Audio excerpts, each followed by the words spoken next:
Bien. Vamos a continuar entonces, qué lindo. Vamos a continuar contemplando este maravilloso y bellísimo Evangelio de Lucas que nos va llevando de la mano y nos va mostrando cómo el Señor cuando lo dejamos, aquello que le dijo a Pedro, ¿no?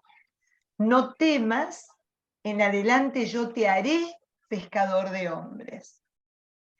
Ese yo te haré, este proceso de dejarnos hacer por el Señor, es lo que vamos disfrutando hasta, por supuesto que después continúa, pero de otra manera, me quiero expresar bien, no quiero que me malentiendan, no quiero que piensen que hasta el capítulo 9, versículo 50, nos hace y después nos deja de hacer. No, lo que pasa es que cambia el tenor, cambia el tema, cambia la forma, a partir del capítulo 9, versículo 50, que pueden ir ustedes ahora para ver, para entender lo que yo les comento. Fíjense cómo en ese momento comienza un camino distinto. Inicia el capítulo 9, versículo 50, lo que se denomina el camino a Jerusalén. Ahora el Señor nos tiene caminando juntos en la Galilea. La Galilea, como este tiempo ordinario que todavía estamos transitando hasta el miércoles próximo, que será el inicio de la Cuaresma, todavía tenemos un domingo más, el séptimo domingo del tiempo ordinario. Este tiempo ordinario todavía el Señor nos ayuda a que ordenemos nuestra vida siendo sus discípulos, a que vayamos poniendo nuestra condición, ¿no?, de gentío que se va depurando para pasar a ser discípulos. Luego en el camino a Jerusalén nos va a enseñar qué necesita el discípulo ir preparando en su corazón para no estar confundido, para no pensar que es discípulo de un maestro que en realidad no es.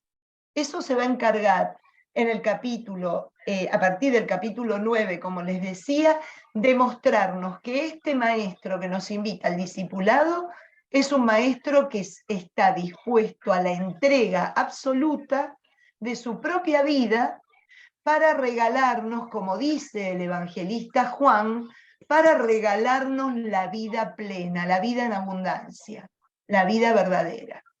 Entonces, la otra parte va a ser buenísima, porque la otra parte es la que va a ir sacando aquello que nosotros nos imaginamos, el poder, el privilegio, un rey poderoso, un rey que va a ser ensalzado y recibido como triunfante. Vamos a ver cómo el Señor va diciendo, miren que esto no se trata de ocupar el mejor puesto, miren que esto no se trata de ser servido, miren que esto no se trata de alcanzar y llegar a tener algún tipo de dominio sobre el otro de manera concreta, real, como está acostumbrado el mundo. Esto se trata de darse, ¿no? Entonces, antes de llegar a ese punto, el Señor todavía por un ratito más en el capítulo 8, que ya estamos casi llegando al camino a Jerusalén, nos termina, o mejor dicho, sigue revelándose para que nosotros vayamos viendo quién es. Y hoy va a ser increíble. Hoy vamos a leer, ¿se acuerda que habíamos visto todo el tema de la palabra, ¿no? La semana pasada lo que dominaba era la palabra. ¿Qué es la palabra de Dios? ¿Qué relación tiene esta palabra de Dios con Cristo? ¿Qué relación tiene esta palabra de Dios con Cristo y con mi vida? ¿Cómo la vivo? ¿Cómo la recibo? ¿Cómo de alguna manera le doy espacio para poder encarnarla también yo en mi vida cotidiana? Hoy es como que cambia completamente de tema, pero en el fondo sigue en el mismo tema, porque sigue mostrándonos quién es. Y sigue en eso que hablábamos la semana pasada tan interesante. Dejemos que nos cuestione, hagámosle preguntas y hagámonos preguntas con la palabra de Dios. Preguntémosle, que realmente la duda surja porque queremos llegar a la verdad, queremos contactar la verdad, queremos experimentar lo que es estar frente a la verdad, el camino y la vida. Y hoy nos pone ahí. Hoy, desde el versículo 22 del capítulo 8 hasta el final, vamos a ver una sucesión de 4 signos que los evangelistas, de los sinópticos, los evangelistas sinópticos, que son Mateo, Lucas y Marcos, nos hablan lo conoce con el nombre de milagro, ¿no? Van a ser 4 milagros que van a mostrar de alguna manera que la pregunta del millón, ¿quién es este? ¿Qué quieres con nosotros? ¿No? Va a ser, un encuentro con la pregunta y la exclamación que surge desde el fondo de nuestro corazón cuando estamos frente a la experiencia de la fuerza de Dios en nuestra vida, de su presencia en nuestra vida, que nos transforma, que nos levanta, que nos restaura, ¿no? ¿Y quién es este que me transforma? ¿Quién es este que me levanta? ¿Quién es este que me restaura? Terminamos preguntando, pero en esa pregunta y en esa revelación, siempre esta doble postura que nos presenta el Evangelio de Lucas para darnos cuenta qué perdidos que están aquellos que están más cerca y que se piensan que por el solo hecho de estar cerca de, ya lo conocen de verdad, ya saben quién es, ya tienen una experiencia cabal y absoluta, ¿no? Entonces, ahí nos va mostrando cómo a veces el tenerlo, con esto ahora vamos a hablar en texto claro, ¿no? Sobre este punto, pero por ejemplo, yo me crié en un ambiente religioso. Yo vengo de una familia religiosa. Toda mi vida fui inmersa en el misterio de Dios, lo practicábamos, lo vivíamos, nunca dejábamos de rezar antes de comer, nunca dejábamos de rezar el rosario con mi abuelita, pasábamos la misa todos los domingos en familia y manteníamos una unión desde ese momento, ¿no? A lo largo de todo el día. Bien, pero eso significa que lo conozco, eso significa que tengo una cabal idea, experiencia y que en realidad sé quién es el Señor Jesús. Lo que nos muestra con estas 2 posturas de los 12 y los demás, que los demás realmente alejadísimos como están, como los demonios, saben quién es Él, y los que lo tienen todo el tiempo al lado no saben quién es Él. No solo no saben, sino que teniéndolo al lado, dudan, se angustian, les agarra un ataque de ansiedad ante el menor problema y dudan. Entonces es maravilloso cómo Lucas nos pone esto también frente a nosotros, porque es nuestra vida, es nuestra vida. Es nuestra vida que ante el menor problema, ante la menor circunstancia o ante el problema grande que me está acuciando, yo dudo y le digo, ay Señor, que me muero. ¿Cómo le van a gritar hoy? ¿No? Ay, pero ¿qué es lo que está sucediendo? ¿No? Sin embargo, qué maravilla que me puede realmente llamar la atención la reacción de alguien que a lo mejor no tiene ni tuvo en su vida esta presentación, este conocimiento, esta introducción a lo que es la vida con Cristo, y que sin embargo, atravesando un mar embravecido, reacciona de una manera completamente distinta. Ahí nos quiere poner Lucas hoy. Ahí quiere realmente mostrarnos todo lo que surge ante el Señor que actúa en nuestro corazón. La incredulidad, el miedo, la ansiedad, la certeza, etcétera, etcétera, etcétera.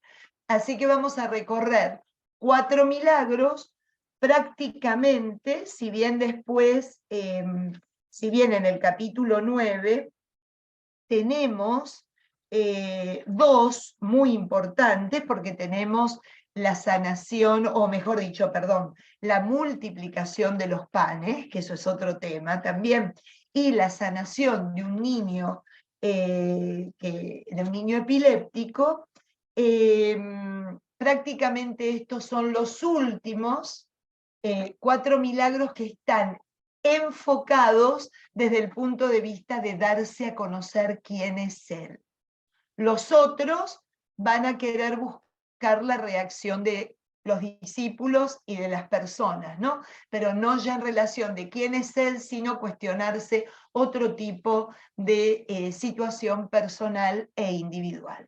Así que allí vamos, y fíjense qué belleza que nos acompaña hoy en nuestro caminar y en la liturgia de la palabra, una de las sanaciones propias de Marcos, que no están en ningún otro evangelio, que es este ciego.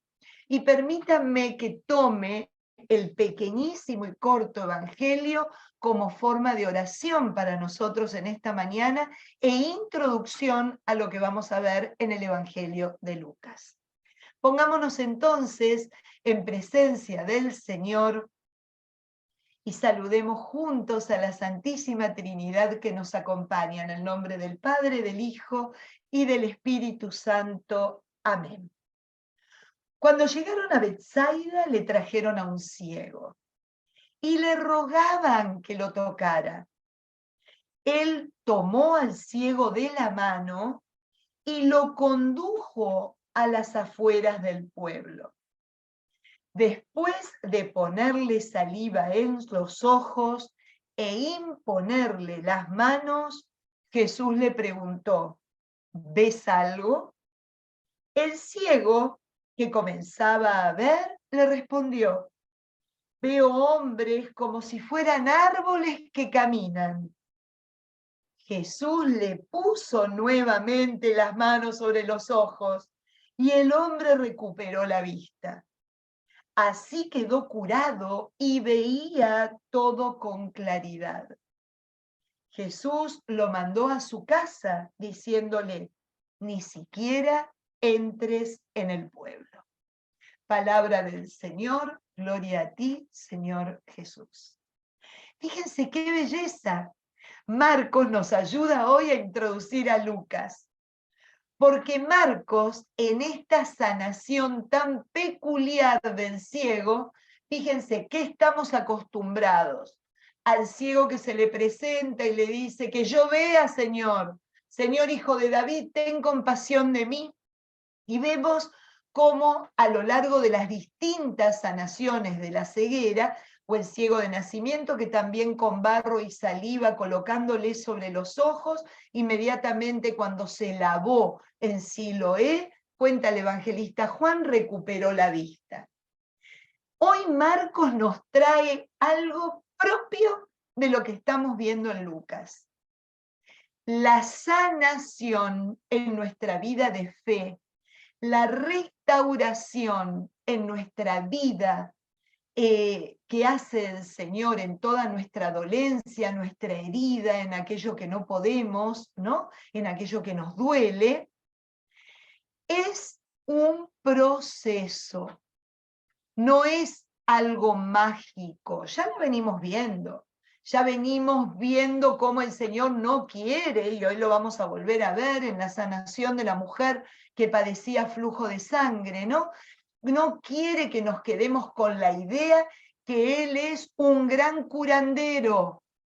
Él no es un curandero. Él es alguien que nos quiere restaurar por completo. Él es alguien que quiere sanar nuestra falta de vista a nivel sensorial, como sentido, pero también nuestra falta de mirar de manera plena a lo que nos rodea. Y eso es lo que hace con el ciego. Y si ustedes se ponen a meditar cada uno de los pasos que nos indica Marcos, tan lindo, miren. Número 1, tomó al ciego de la mano, lo tocó, me toma, me lleva, el Señor hace contacto conmigo, hace contacto, ¿no? Con el tacto, con la mano. No es ¿cómo decirle? Por control remoto, no es una cosa que, no, lo siento, me siento tocada y me siento tocada en un punto muy muy fuerte, muy sentido. Alguien que te lleva de la mano es alguien que quiere conducirte por un camino bueno, alguien que quiere prevenir que te lleves algo puesto, ¿no? Cuando uno agarra y lleva a alguien de la mano que necesita ayuda para caminar, uno lo acompaña. Fíjense qué acompañante que es el Señor. Lo agarra de la mano y lo conduce, dice, y lo lleva. Lo saca fuera del pueblo. ¿Por qué lo sacará fuera del pueblo? Porque el Señor no quiere que estos procesos de sanación se conviertan en un show-off. No quieren que sea equivocadamente por lo que lo buscamos. No, quiere que lo busquemos, y eso lo vamos a ver hoy, por motivos más profundos y más integrales en nuestra vida. Después le puso saliva en los ojos. Paréntesis bíblica y un poco histórica. La saliva era una sustancia que se tenía muy presente en la edad de Cristo y antes también, en la época en que el Señor caminó sobre esta tierra, se sabía que tenía principios curativos. La saliva era algo que se utilizaba para sanar, ¿no? Entonces, ya al ponerle saliva lo quería curar, lo quería sanar. Y le impone las manos. ¿Y qué le pregunta? ¿Ves algo? ¿Qué le contesta este ciego? Veo hombres como si fueran árboles que caminan. Una palabra, veo más o menos, Señor. O sea, el primer encuentro con Cristo nos quita, podemos decir en el castellano más sencillo, la venda de los ojos. Pero al quitarnos la venda de los ojos no significa que vemos con claridad aún. No significa que ya aprendimos a ver en su totalidad y de una manera clara. No, necesitamos seguir con Él, necesitamos seguir al lado de Él.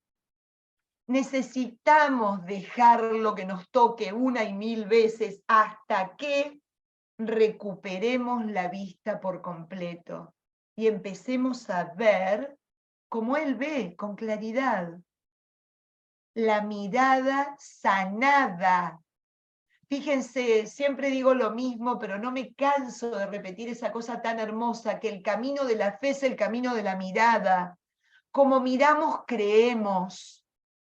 Como miramos, creemos. Como miramos el problema, como miramos nuestro corazón, como miramos a nuestro hermano, como miramos la situación en donde estamos inmersos.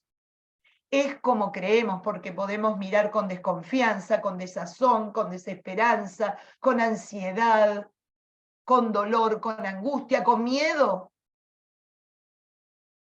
con fatalidad. Siempre podemos estar viendo algo que puede ser bueno como algo que puede salir mal. Entonces lo que quiere sanar el Señor es esa mirada. Fíjense que no estoy hablando solo de la capacidad de poder ver, sino la capacidad de poder mirar bien, mirar con claridad. ¿Cómo se da esto? A través de un proceso. Ese proceso donde nos va a meter hoy, a través de estos 4 bellísimos milagros. ¿Qué le vamos a pedir en esta semana al Señor, en este miércoles anterior a un tiempo donde nos va a llevar al desierto para que aprendamos a mirar? Nos va a llevar al desierto donde por 40 días, como nunca y mucho más, nos va a tener de la mano para ir purificando la mirada. Esa mirada que va a ser primero la que tiene que detectar aquello que tenemos que convertir, que tenemos que cambiar. La mirada con esperanza para saber que una vez que lo descubro, ya sé a quién entregárselo para que lo toque, para que lo modifique, para que lo restaure.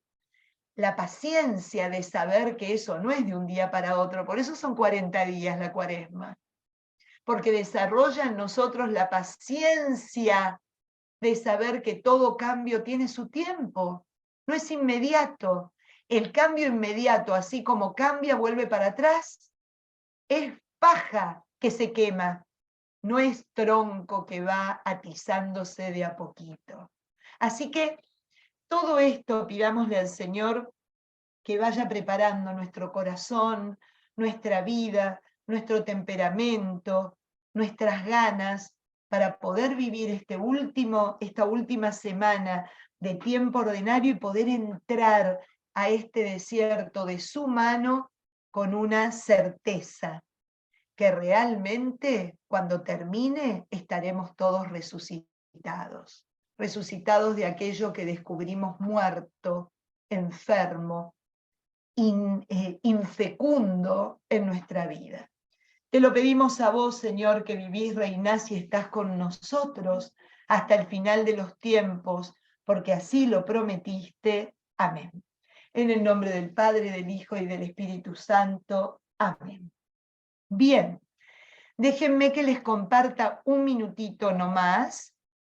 A ver, aguárdenme un segundito, que acá la tenía preparada, se me fue la... Bien, volvemos a Zoom.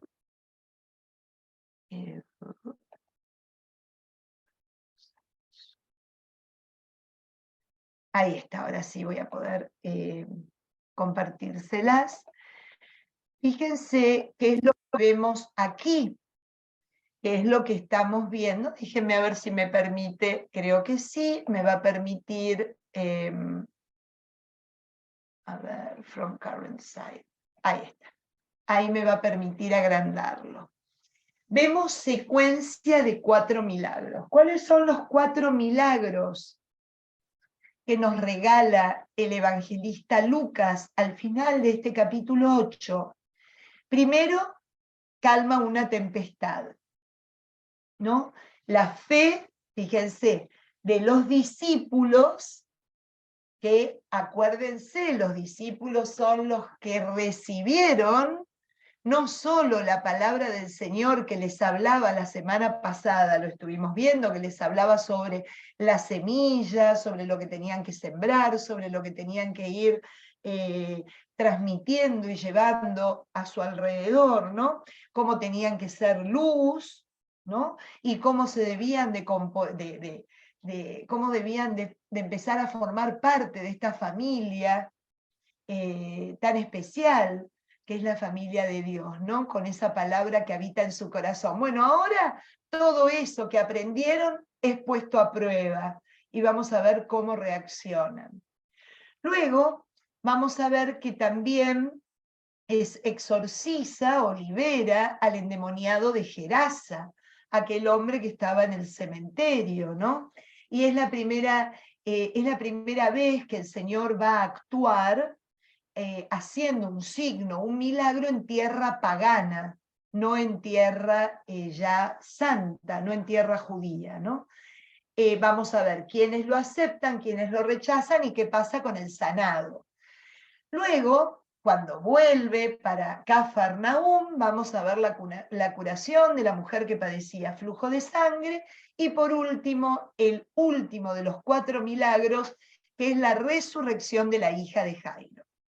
Me permito que ustedes vean el proceso interior de menor A mayor, que va mostrándonos en estos 4 milagros. El primero es hacia la naturaleza. El Señor calma una tempestad que rodea a los discípulos y a la barca, ¿no? Hace un milagro, si se quiere, externo, hacia la naturaleza embravecida. El otro va a ser liberando de un espíritu inmundo a un hombre, ¿no? Va a sanar en el plano digamos, de la vida espiritual, aquello que condena, aquello que tiene encadenado el corazón de un hombre, en la tempestad interior que provoca en el corazón de ese señor la posesión de un espíritu inmundo. Por último, vamos a ver que va a actuar en el cuerpo de una mujer, sanándola de una enfermedad larga. Y por último, lo máximo, es que va a volver a dar la vida. Fíjense la progresión, ¿no? El Señor es el Señor que maneja las fuerzas de la naturaleza, maneja y, mejor dicho, controla y vence las fuerzas del mal, completamente tiene en su mano las fuerzas físicas y además es el que da la vida, el único que da la vida. Como muestra quién es Él en estos 4 milagros, en esta secuencia. Y miren qué bonito lo que dice San Ambrosio.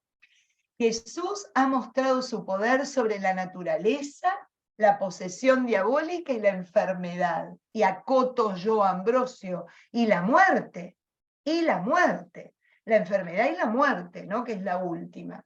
Estos milagros preparan el terreno para el milagro final, que va a ser la pasión y la resurrección de entre los muertos. Fíjense cómo estos milagros de alguna manera nos prepara el corazón a lo que va a suceder con él mismo, con su propia vida, ¿no? Con esa entrega cuando vivamos en Lucas la pasión al final del Evangelio y la resurrección.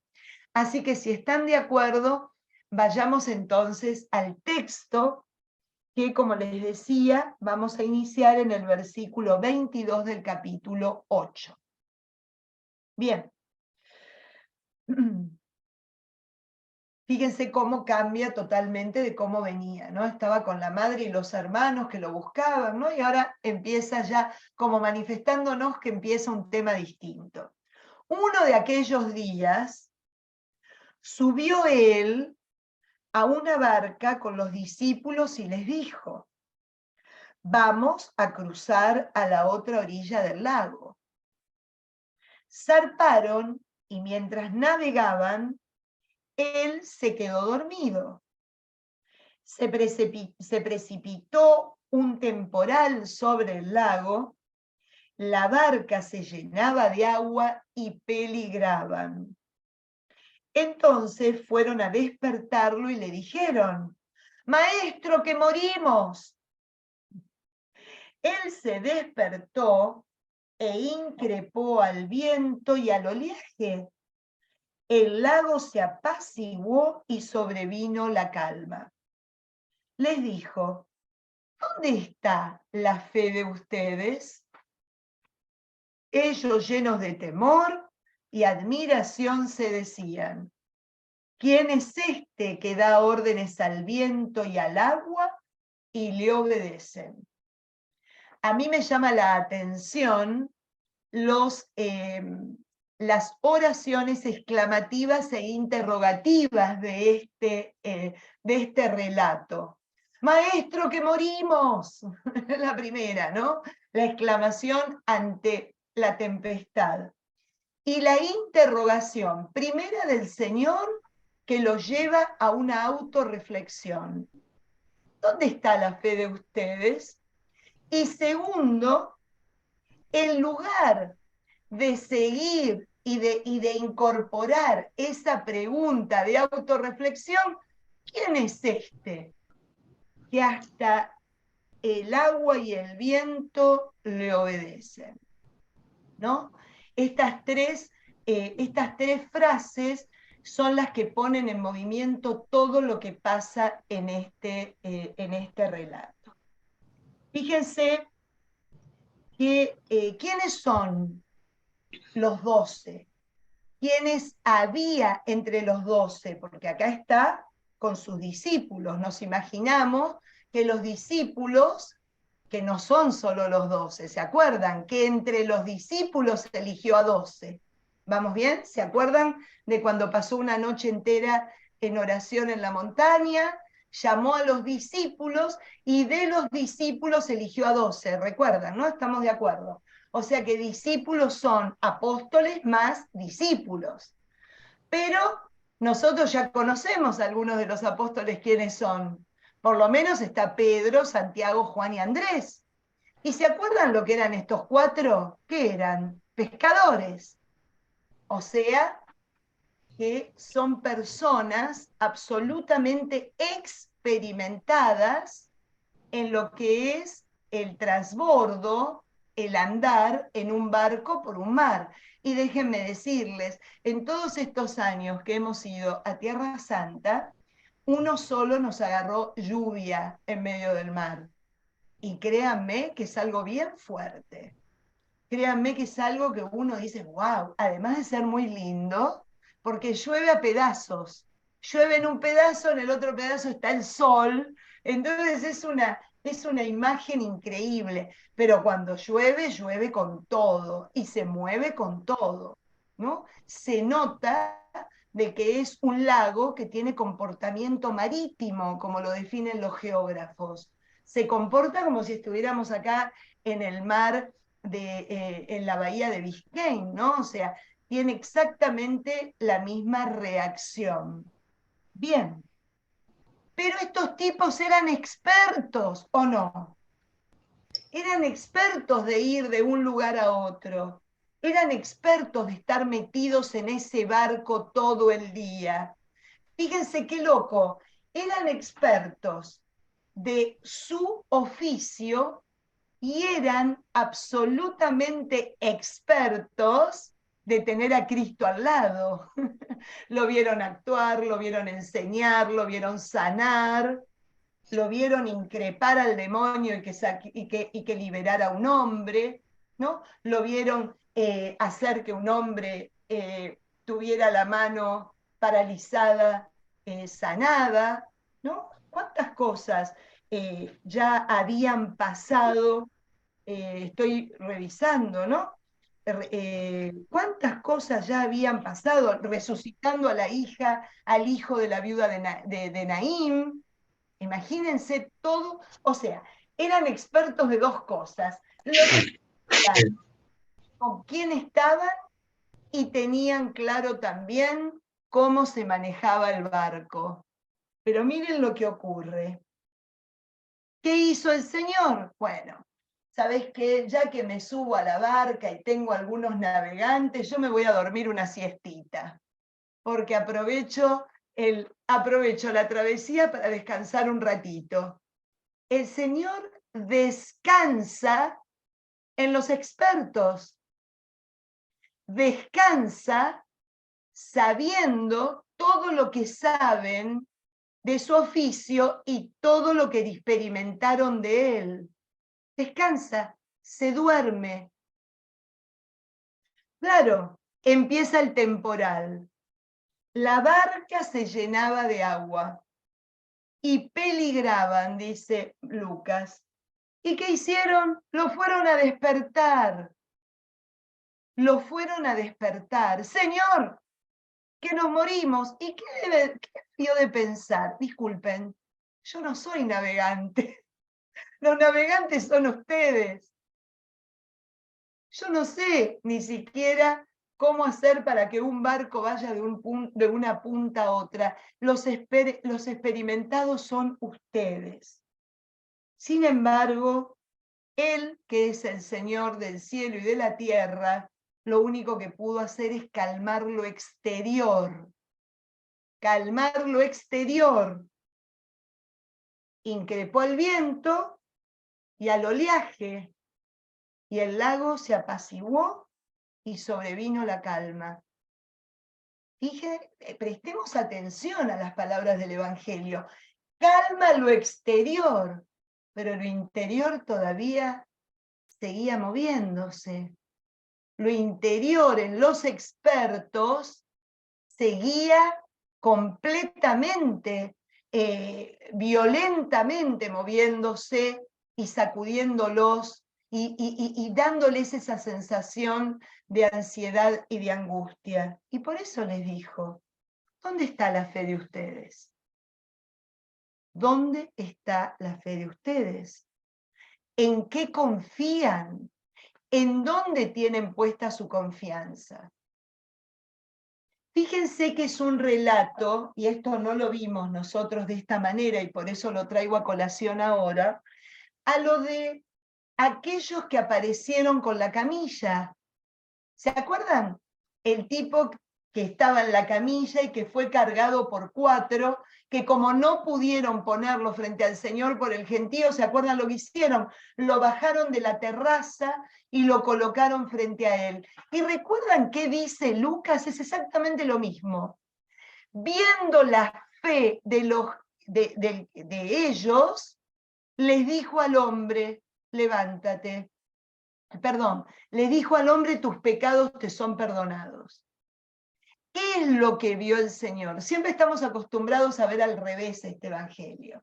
Por eso hoy les traigo la otra versión para que la puedan unir a esta de la barca.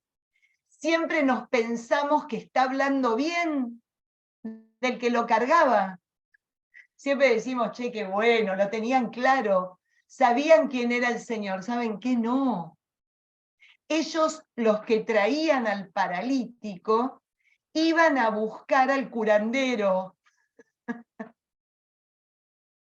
Por eso el Señor, cuando los vio llegar y vio lo que habían hecho bajándolo desde el techo, no les dijo, hijo, levántate, toma tu camilla y anda. No, le dijo, tus pecados te son perdonados.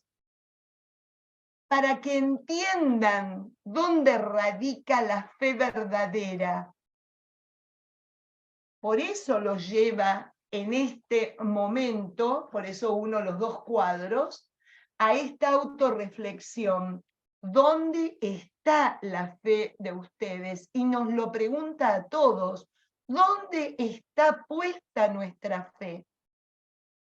¿Dónde está puesta nuestra fe? Porque puede venir el Señor a calmar los vientos, los mares y todo aquello que nos azota, pero sin embargo nuestra fe sigue pobre, finita, imperfecta o equivocada o en el lugar equivocado.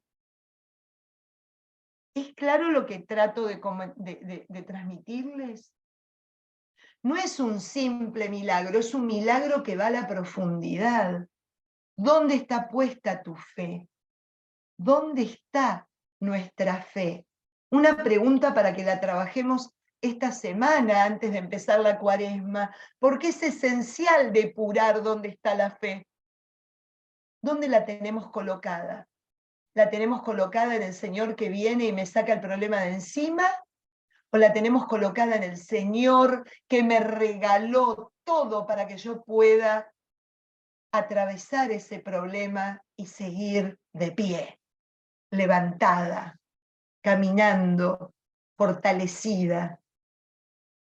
¿No? ¿Dónde está mi fe? Claro, fíjense lo que pasa. Miren, se calmó el mar, se calmó el viento, pero miren lo que le pasa. Ellos, llenos de temor y admiración, se preguntaban, ¿quién es este que da órdenes al viento y al agua y le obedecen? Pero no se preguntaban, ¿quién es este que confió en nosotros desde que se subió a la barca hasta el momento en que lo despertamos? Porque el Señor no se despertó diciendo, ¿pero qué les pasa? ¿Por qué no conducen bien este cacharro, ¿no? Esta barca? ¿Dónde está su su expertise y su buen obrar en el arte de la navegación, no. Ellos son los que desconfiaron de sí mismos, de los talentos que tenían en su corazón, de todo lo que Dios depositó en ellos para poder seguir adelante en medio de la tempestad. Es un signo, la barca es la iglesia, ¿no? La barca es la iglesia, el mar es siempre el signo de lo inconveniente, del mal, de aquello que pone a prueba, de aquello que es caos, ¿no? De aquello que es parte de la vida.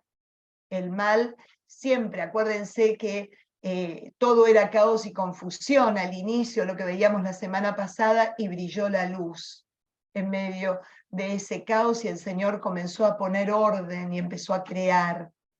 Y cuando vemos también el mar a lo largo de toda la Sagrada Escritura es la residencia del mal, del monstruo en el Apocalipsis, o también de aquello que personifica el mal en los distintos textos proféticos. Siempre la residencia del mal es en el mar, porque es lo caótico, es lo que asusta, es lo informe, ¿no? Así que primera acción del Señor, que lo vemos como el milagro verdadero contra el viento, o mejor dicho, calmando el viento y el mar, pero en realidad es la primera intervención del Señor queriendo llegar a la profundidad del corazón de sus discípulos. ¿Dónde está puesta la fe de ustedes? Seguimos. Navegaron hasta llegar a Gerasa, importantísimo, fuera de territorio judío, fuera de territorio santo, fuera de lo que es el lugar de la manifestación de Dios, digámosle de alguna manera, ¿no? Lo pone a propósito, todos los evangelistas, Mateo y Marcos hacen lo propio, para mostrar la universalidad de la acción de Dios para todos los hombres. No solo vino a sanar, a liberar a aquellos que se encuentran en tierras sagradas, sino también a todo aquel que está fuera de ese ámbito, ¿no? La universalidad de la acción de Dios. Eso lo muestran todos los evangelistas, pero todos lo cuentan de una manera distinta. Vamos a ver cómo lo manifiesta Lucas. Navegaron hasta el territorio de los Gerasenos, que queda enfrente de la Galilea. O sea, acá tenemos el mar de Galilea, Cafarnaún está acá, Gerasa está aproximadamente en este punto. Nunca se encontró realmente qué es Gerasa, ¿no? Estuvieron viendo y buscando, porque la Gerasa que se encontró estaba lejos del mar, y no tiene mucho sentido cuando habla de que se precipitan los cerdos.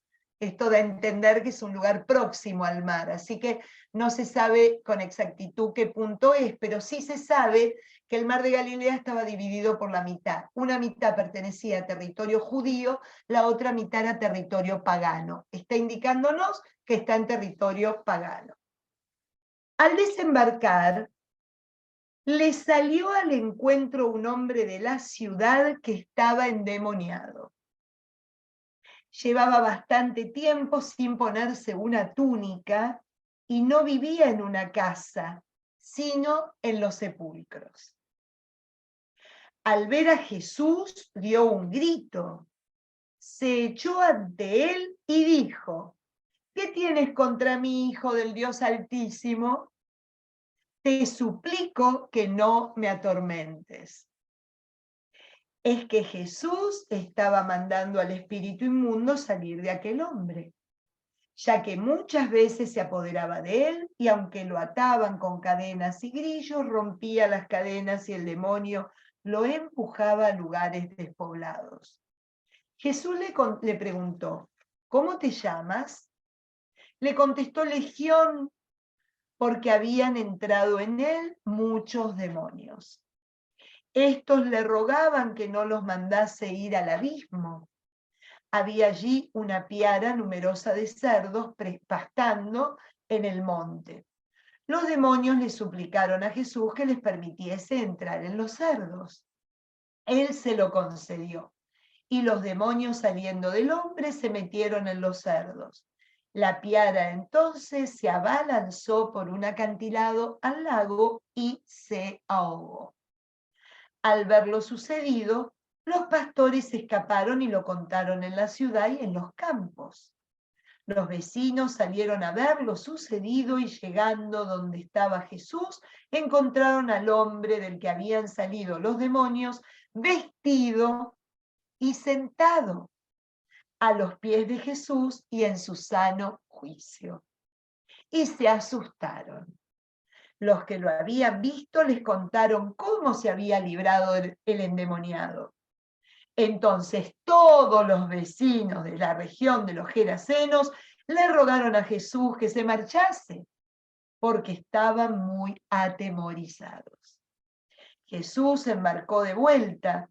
El hombre del que habían salido los demonios pidió quedarse con él, pero Jesús lo despidió diciendo: vuelve a tu casa y cuenta lo que te ha hecho Dios. Él fue por toda la ciudad proclamando lo que había hecho Jesús. Es preciosa los detalles y además tiene muchos detalles permanentes y constantes en el Evangelio de Lucas. Tenemos un hombre sin túnica, ¿no? Tenemos un hombre que está a los pies del Señor una vez que está restaurado. Tenemos a un hombre que va a estar vestido luego y sentado. Y un montón de cositas que aparecen luego en otras partes del Evangelio como signos de lo que significa la acción de Dios en la vida nuestra. Pero vayamos un poquito por parte de manera así general, pero para darle un sentido a este texto. Fíjense que cuando llega el Señor, el primero que lo recibe es un endemoniado. Pero lo recibe de una manera muy especial, con otra pregunta. Me encantan las preguntas de estos textos. ¿Quién tienes contra mí, Hijo del Dios Altísimo? Y esto lo dice un demonio. Fíjense qué pregunta más diferente es la pregunta que le hace el demonio a las preguntas que venían haciéndole los discípulos. ¿Quién es este? Los discípulos que conviven, que lo ven actuar, que lo escuchan, que pueden sentir la presencia constante en ellos, no saben quién es.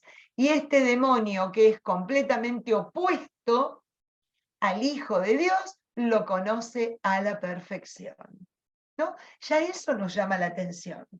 Pero antes de eso, fíjense cómo describe a este hombre endemoniado. Dos cosas me llaman la atención. Llevaba tiempo sin ponerse una túnica. ¿A qué me hace acordar? Capítulo 15 del Evangelio de Lucas. El hijo, que también vuelve de un lugar lejano, lo primero que hace el padre cuando lo recibe es vestirlo, revestirlo, ponerle, traigan la mejor túnica y vístanlo, ¿no? Como esta sensación de desnudez, pero una desnudez de sentirse desguarnecido, ¿no? De sentirse desprotegido, de sentirse completamente fuera del hogar y fuera del amparo. A mí me encanta cómo tanto Lucas como Pablo hablan constantemente del vestido, de revestirse, de estar vestido, ¿no? Esta sensación de que vestido y revestido estamos en, ¿no? Como somos, como con una entidad y una identidad propia que la perdemos cuando estamos fuera de nosotros mismos. La perdemos por completo. Entonces, primero, llevaba tiempo sin ponerse una túnica. ¡Wow! No vivía en una casa, estaba completamente a la intemperie, ¿no? Fíjense cómo todo me indica eso. Sino ¿dónde? En los sepulcros. Estaba vivo, pero vivía con los muertos. Estaba vivo, pero vivía como un muerto. Este sentido profundo de que estaba total y absolutamente fuera de sí. No vivía en plenitud la vida que le había sido dada. Y acá la pregunta, ¿qué tienes contra mí, Hijo del Dios Altísimo? Te suplico que no me atormentes. ¿Qué le dice este demonio a Jesús que lo reconoce en quién es? Tú tienes poder sobre mí. Tú tienes un poder cabal y concreto sobre mí. Primera enseñanza. El demonio no tiene poder sobre Jesús, sino al revés. Tú tienes poder sobre mí. Y ahí explica Lucas, claro, le dice eso porque le estaba mandando a que abandonase al hombre y no le queda otra cosa al demonio que obedecerle. El bien está siempre sobre el mal. El bien ordena y domina el mal. Fíjense cómo el Señor también sigue revelándose en quién es, ¿no? Y fíjense a quién domina, a alguien que ni con cadenas ni con grilletes podía ser dominado. Todo lo rompía y volvía todo a su estado anterior. Jesús tiene fuerza para eso y mucho más. Y entra en diálogo, ¿cómo te llamas? Legión, porque eran muchos, o sea, no solo tiene poder sobre uno, sino que tiene poder sobre muchos. Tiene poder sobre el mal. Y bueno, luego todo lo que sabemos, ¿no? Se metió en los cerdos, ahí es donde nos damos cuenta, simplemente un detalle bíblico, nos damos cuenta que estamos en territorio pagano porque había cerdos. En Israel no puede haber cerdos, porque es un animal impuro, un animal que está prohibido según la ley de Moisés. Ahí nos da a entender esto. ¿Y qué le pide? Bueno, a estos animales impuros y totalmente no requeridos, mándanos a que habitemos en ellos. Y ahí es donde se precipitaron. ¿Hacia dónde? Hacia el mar, hacia el agua, al lugar a donde es la residencia natural del demonio y de sus secuaces, según la Sagrada Escritura. Ahora bien, eso es lo que ocurrió, lo liberó, el hombre quedó liberado. Y ahora viene a partir del versículo 34 el relato de lo que ocurrió. Al ver lo sucedido, fueron testigos de este exorcismo, de esta liberación. Los pastores fueron y contaron en la ciudad y en los campos lo que fueron testigos y vieron. Los vecinos salieron y llegaron a donde estaba Jesús. Y encontraron al hombre, que lo recontra conocían, eso nos queda clarísimo, fíjense, vestido y sentado a los pies de Jesús. ¿A quién le hace acordar? A María, ¿se acuerdan? María que se sienta a los pies del Señor para escuchar a hablar, sentado a los pies del Señor. ¡Qué belleza! La restauración, la liberación, esto que el Señor hizo para con él, lo trae como una criatura nueva a una vida nueva que comienza siempre ¿dónde? En los pies de Cristo. Comienza allí. No vivió de cualquier manera ni estaba de cualquier forma, sino que estaba a los pies de Jesús y en su sano juicio, ¿no?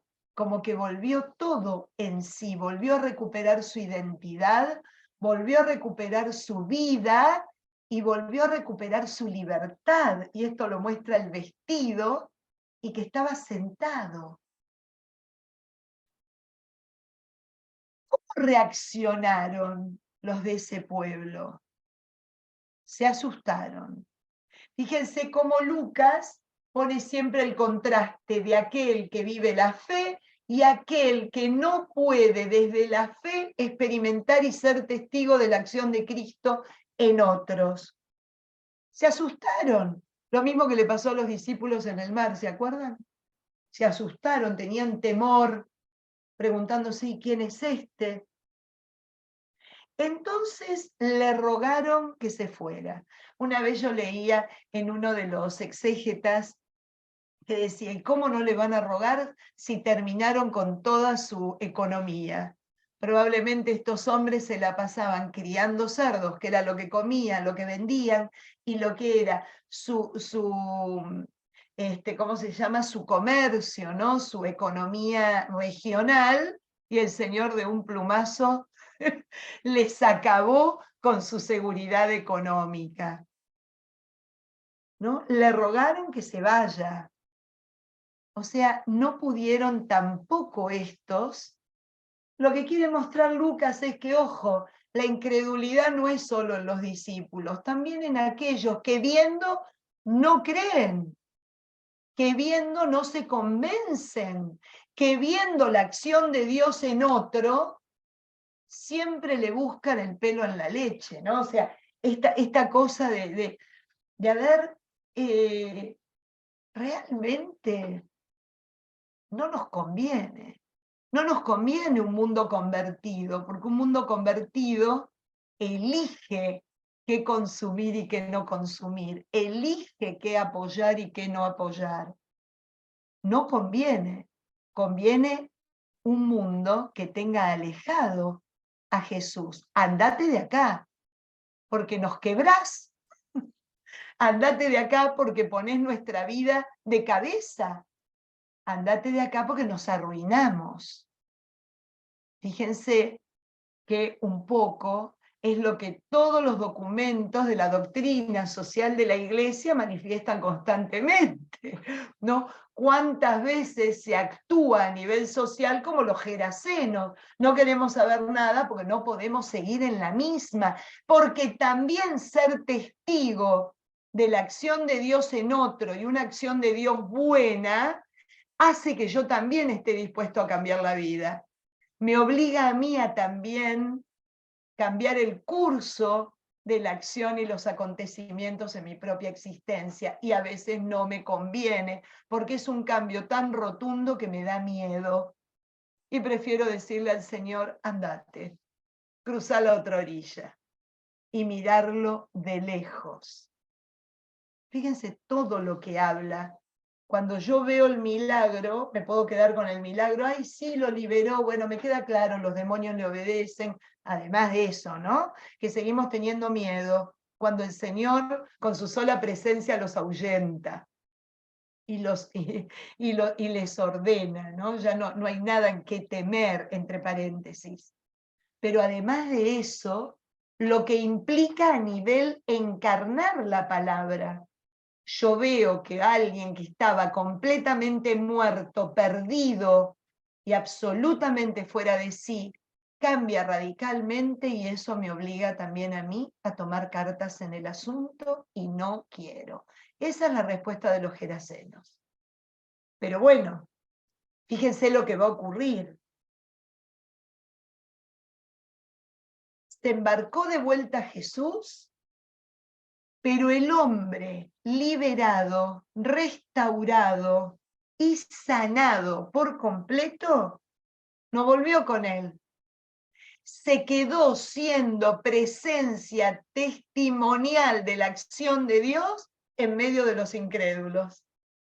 ¿Qué es lo que quiere decir el Evangelio? Que no importa cómo reaccionen ahora, el Señor no renuncia a conquistar su corazón y su persona. ¿Se acuerdan el sembrador? Lo único que importaba era sembrar. Acá lo único que importa es que el testimonio de la acción de Dios en la vida de un hombre cambie radicalmente a la comunidad completa. No renuncia nunca la Iglesia a evangelizar. Que nadie les quite la pasión por el Evangelio, dice Evangelii Gaudium. que nadie les quite esa alegría, esa pasión, esa esperanza, porque no importa que ahora lo echen a Jesús, en algún momento también le van a abrir el corazón y van a cambiar su vida por completo. Miren todo lo que hay encerrado en este episodio, que lo podemos leer como anecdótico o lo podemos leer como que me interpela a mí, cuando actúo como un vecino de Gerasa, cuando actúo como alguien a quien le dice al Señor, la verdad que no me conviene que te quedes acá, porque es mucha la tarea que tengo que desempeñar para poder vivir en profundidad tu vida en la mía. No estoy preparado aún. Patricia, Sí, perdón un momento, soy Daniel. claro. Me está encantando lo que estás comentando, pero a mí me surge una duda de todo lo que cuentas, porque en otros pasajes de la Biblia, pues parece que Jesús no quiere que las personas a las que ha hecho algún milagro, ¿no?, vayan contándolo por ahí. Sin embargo, aquí sí lo hace. ¿Hay algún punto en la Biblia, algún hecho que marque la diferencia entre cuándo quiere que se cuente y cuándo no quiere que se cuente y por qué? Excelente pregunta, gracias. Lo que él no quiere es quedar como curandero. Como que, por ejemplo, expulsó al demonio y el hombre siguió en la sepultura, ¿no? Libre, pero llevando una vida igual a la que tenía, pero sin los demonios. No sé si soy clara. Le sacó el problema de encima, pero no hubo cambio radical de vida. Cuando el Señor deja, mejor dicho, cuando el Señor toma como testigos de la acción de Dios, cuando ese testigo muestra una acción integral en su vida. No solo muestra, ¿te acordás que yo tenía la lepra? Mira, me curó la lepra. No solo la lepra me curó todo aquello que hacía que yo viviera aislado en mi mundo, separado de los demás. Aquello que hacía que yo prefería siempre el aislamiento porque porque el otro era una amenaza, era aquel que buscaba para maltratarme o para que yo tuviera algún problema. No sé si soy clara. Lo que el Señor toma como testigos del Evangelio en la vida es el hombre de acción integral, como el paralítico. No solo lo puso de pie, sino que lo liberó del pecado que lo tenía paralizado, que era una parálisis mucho mayor que la de sus piernas. Por eso le dice primero, tus pecados te son perdonados, porque es mucho más difícil eso que curar una simple parálisis muscular. Entonces ahí sí el Señor quiere que vayan y den testimonio. Un testimonio de conversión integral, un testimonio de restauración absoluta, no solo de solución del problema circunstancial o superficial. Él Vale. no quiere el show off. Él no quiere, uy, estaba ciego y veo. No, él quiere un ciego que ve la vida de una manera diferente.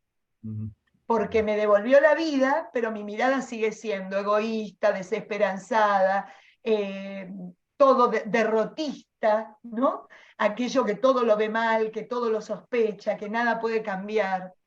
No, me devuelve la vida y me devuelve la esperanza con la vida. Me enseña a mirar, por ejemplo, en el otro no los defectos, sino todo aquello bueno que tiene para sacar.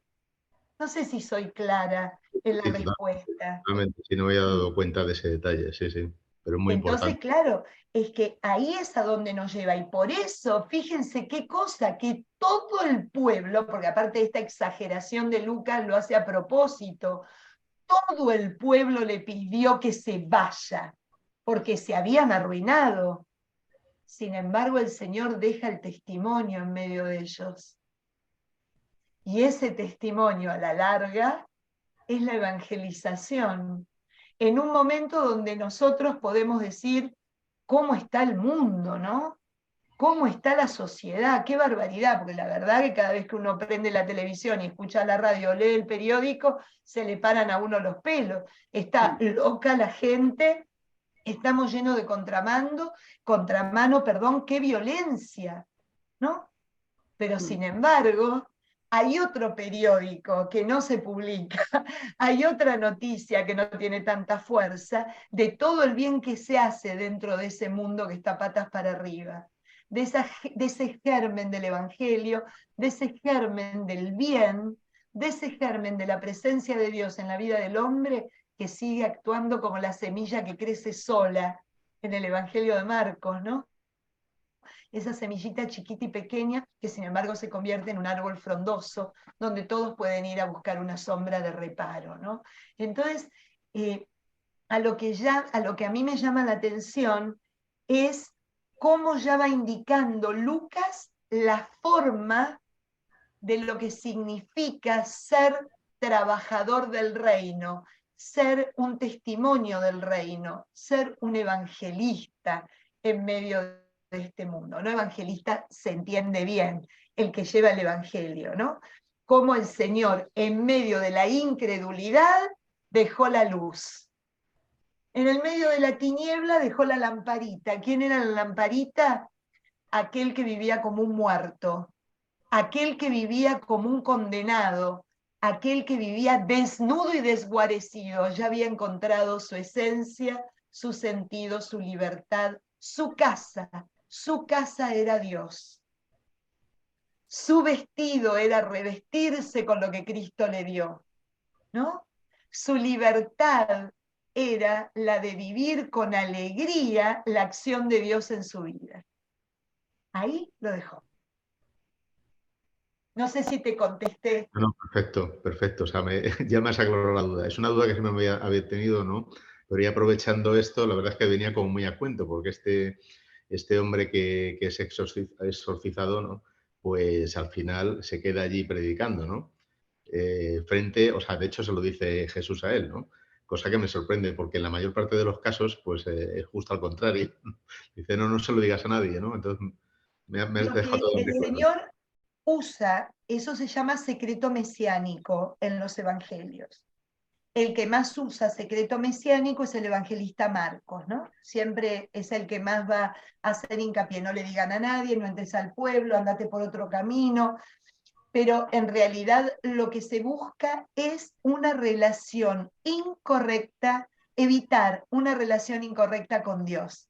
Dios no es el solucionador del problema, por eso con la barca quise ponerlo de una manera exagerada, ¿no? En el sentido de que no, a ver, yo puedo calmar el viento y el mar, pero no puedo sacar la tormenta que hay en tu corazón, porque todavía tenés que penetrar en él y preguntar, ¿en qué creo? ¿Dónde está puesta mi fe?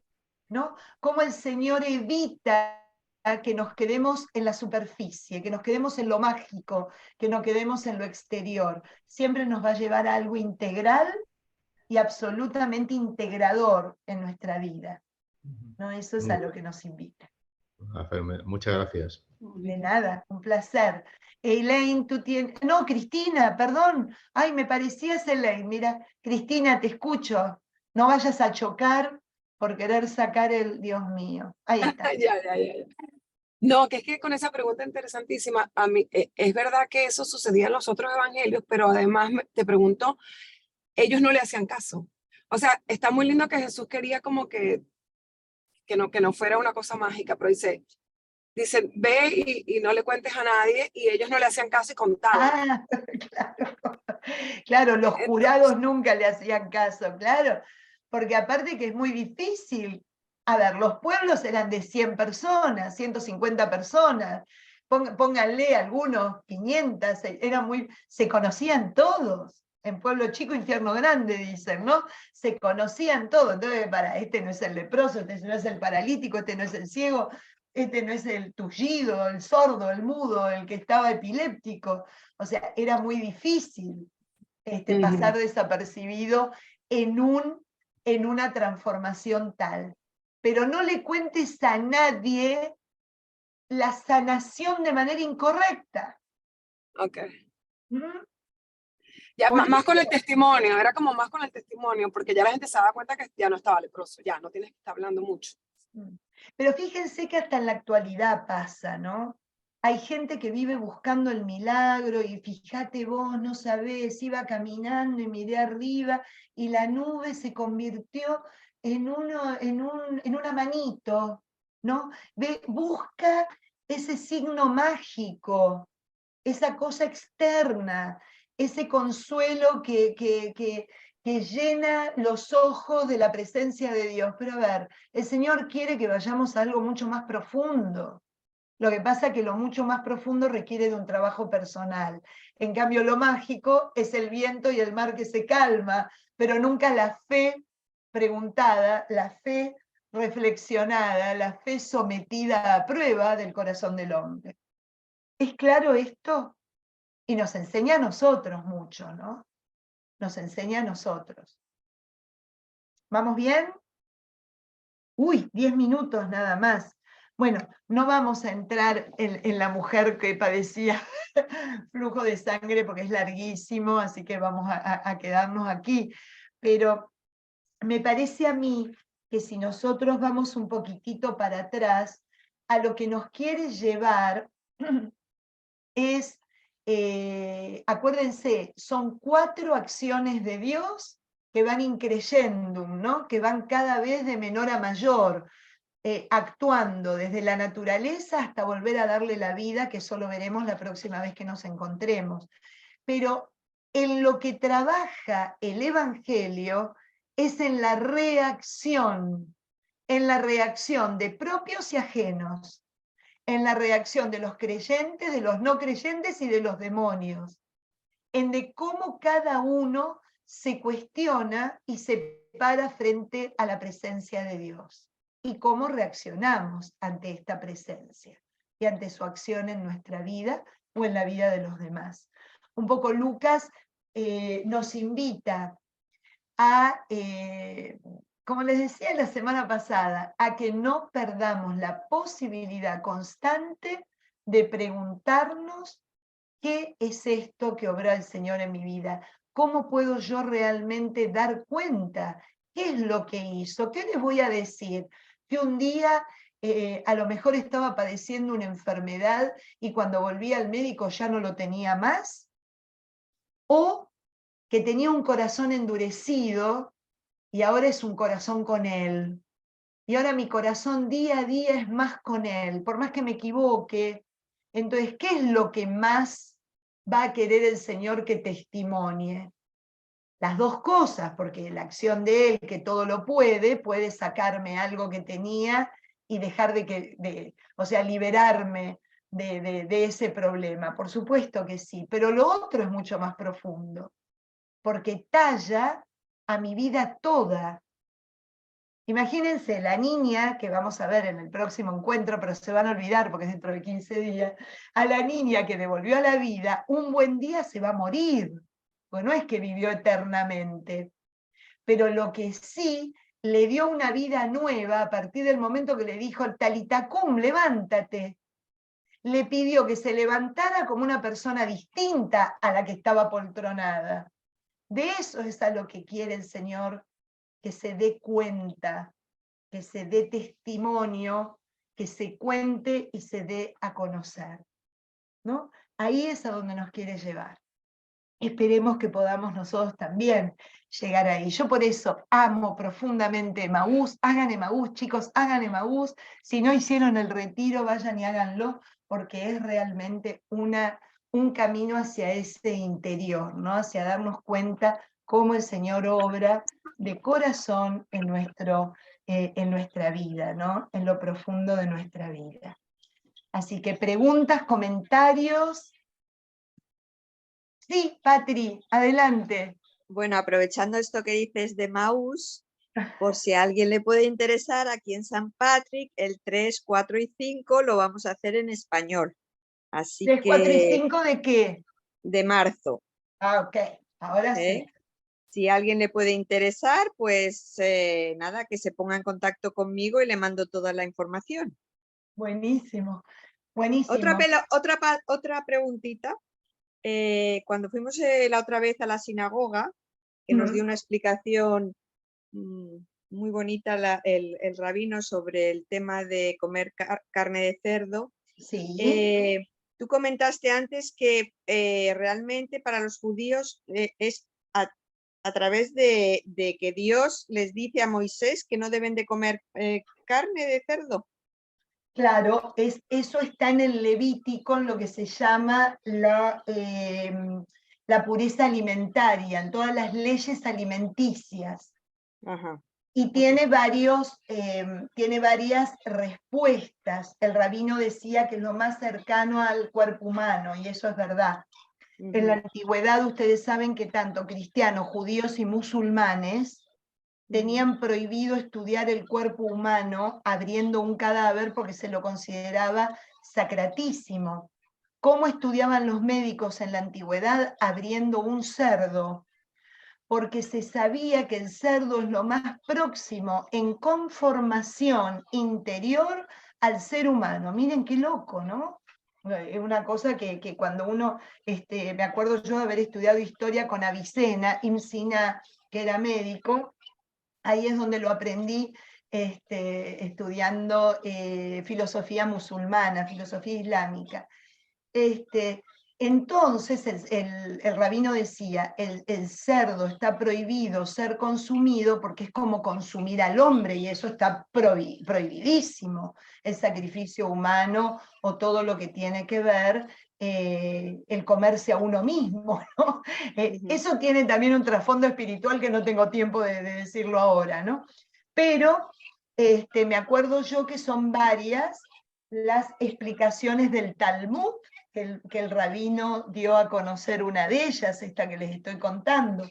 Otra es que el cerdo se arrastra en la mugre. El cerdo, ¿dónde vive? En un chiquero. Y es moralmente, cuando uno lo ve desde el punto de vista espiritual y moral, el hombre no puede estar arrastrado en la inmundicia. El hombre está llamado a vivir en la pureza, ¿no? Vivir buscando de alguna manera superar esa inmundicia. Otra explicación es que los sabios de Israel veían que los pueblos que comían cerdo se morían. La triquinosis que existió siempre. Entonces, muchas prohibiciones alimenticias están íntimamente relacionadas con los efectos que causaba ese animal en la vida de los pueblos que acostumbraban a comerlo. Por eso los mariscos también están prohibidos, también son considerados impuros, ¿por qué? Por la marea roja. Veían que se morían. Fíjense, es absolutamente espectacular. Obviamente, ese es el punto por el cual está considerado un animal absolutamente impuro, que no puede tener ningún tipo de contacto con el hombre, ¿no? Ningún animal de pezuña hendida, dice el Levítico. Ahí está el cerdo y algunos otros de esa clase. Jabalí. Soy muy experta en eso. Perdón. Pero bueno, si se ve realmente como ha ocurrido, que es por una enfermedad que igual puede pasar en un conejo o en eso, o sea, no hay una evolución. Igual que por lo que me has dicho, lo de no poder abrir una persona humana, entonces, por ejemplo, aquí en Mount Sinai no operarían. Por eso, pero eso yo comenté que eso pasaba en todas las religiones, ¿eh? Y justamente uno de los, digamos, de los sacrilegios era cuando robaban los cadáveres para poder ver de qué se trataban sin que se dieran cuenta, porque si no eran expulsados y algunos condenados a muerte, ¿no? Algunos que tenían el incentivo de querer ser médicos y aprender bien sobre el ser humano. Estamos hablando épocas antiguas, especialmente en el medioevo, ¿no? Que ya cuando ahí empezó el problema. Pero son épocas antiguas en el cual ahora aceptan unas cosas, estoy hablando desde el punto de vista judío, y por ejemplo, siguen sin aceptar, por ejemplo, lo de comer el cerdo. No solo el cerdo, son un montón de cosas que no comen y eso ya se va a transformar en lo que contaba el rabino. el rabino contó, ¿yo puedo comer un sándwich de jamón y queso? Por supuesto que sí.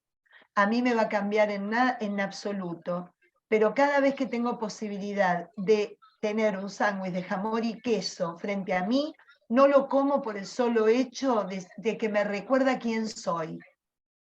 Ya. Es un tema de fidelidad, es un tema de Fidelidad. precepto, ya sale de todo lo científico, ya forma parte a una idiosincrasia y de una fe que evidentemente va más allá de lo que puede provocar el cerdo hoy en la vida de alguien, ¿no? Ya. Sino esto que, bueno, me recuerda quién soy, no lo hago porque yo también quiero ser fiel a mi fe y Ok. quiero respetar aquello que forma mi identidad, ¿no? Ok, Eso es un perfecto. poco... Dani, tú también tienes la manito levantada, te tienes que quitar el micrófono, Dani querida. ¿Me escuchás? Ahí está. Ahí pusiste tu fotito, pero no seguimos sin el microfonito. ¿Tenés algo para decirnos? No se te escucha, Dani. ¿Tenés el micrófono? Perdón, Ahora Pati, sí. sí, hola, ¿cómo están? Pero No, muy bien.